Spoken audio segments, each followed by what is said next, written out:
Samantala, nalubog sa baha ang ilang bahagi ng Iligan City.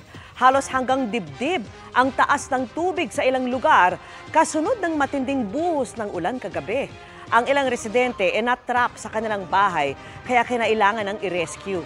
Pansamantala muna silang dinala sa evacuation center. Mistulang ilog naman ang mga kalsada kaya stranded ang ilang motorista. Ayon po sa Pag-asa, ang mga pag-ulang nagpabaha sa ilang bahagi ng Mindanao ay dulot ng easterlies.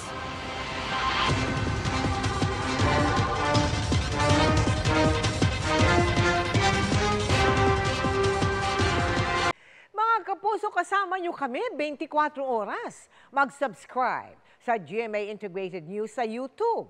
Sa mga kapuso abroad, bisitahin ang GMA Pinoy TV at www.gmanews.tv.